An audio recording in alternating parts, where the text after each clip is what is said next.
Jane, your latest novel, The Testament of Jessie Lamb, and in some ways it's a novel about someone writing a book, which is an interesting structure. How did you arrive at that idea of telling Jessie's story through her writing her story in a book? I think I'd always seen it as a book which would be written in the first person. And in fact, in earlier drafts, some of the stories told by her father in the first person. And at that point, I wasn't using a diary format. I was using simply the convention that you get in some novels, that, you know, the narrator is speaking directly to the reader and you don't quite know why or how, you're just in their head. But I decided that I actually wanted in this book for Jessie, in telling her story, to have knowledge of where it would end, because that would inform the way that you read the story. Right. So, and also it gave an excuse for why it was written. If she has to retell her story in order to fully understand what she's done and why, and to be sure that she's doing the right thing, then, you know, it gives an excuse for the writing, it gives a reason for the writing. She's writing it for herself, and she's also writing it as a testament, as a testimony for people who might read it after her own death. Right. Now, one of the things that I found immensely powerful and convincing is Jessie is 16, and it comes across as the way in which a 16-year-old would talk and see the world. No, it does. It does. And it just reminds you of that period in your life when you feel fervently about things, but you don't necessarily know quite what you feel. So how do you go about actually getting inside the mind of a 16-year-old girl and writing such convincing dialogue? Well, I mean, obviously once I was 16, so you mine your own experience. You look at young people, but I suppose above all you turn to other novels and other writers for research.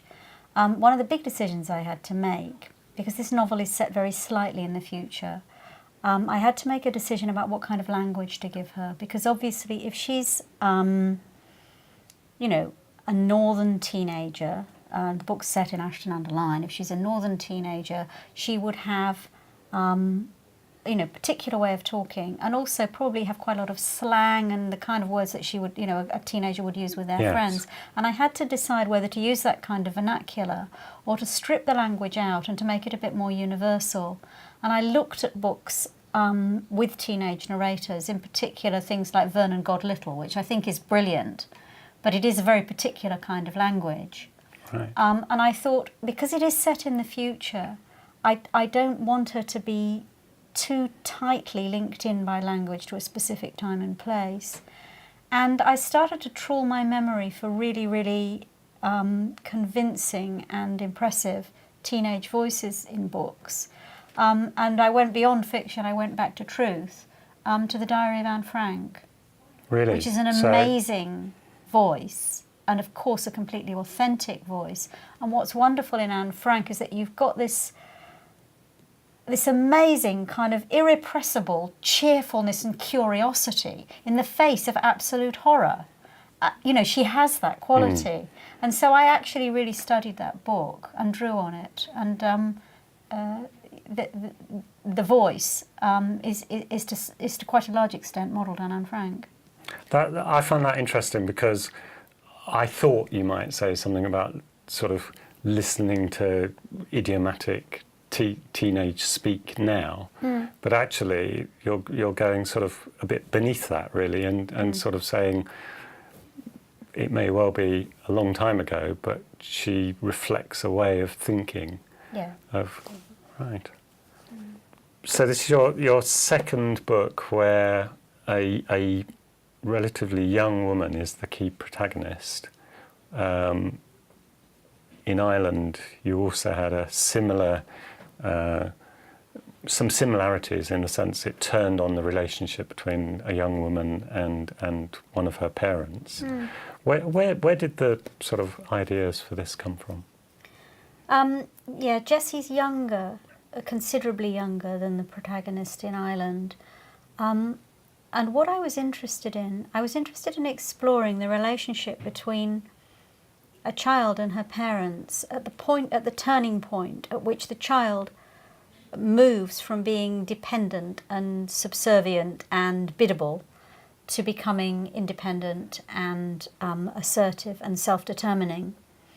And, you know, okay, there are plenty of cliches around, you know, rebellious teenagers and so on, but the point is that there is a moment sometimes, and you can even identify it in real life, where as a parent, you look at a child who has always been this creature that's dependent on you, and you suddenly see it as a completely separate human being with its own destiny. And it's quite a shocking moment. And I was interested in pushing that and exploring it. And thinking about it and thinking of ways of treating that subject matter drove me to look at old plots where that relationship is explored.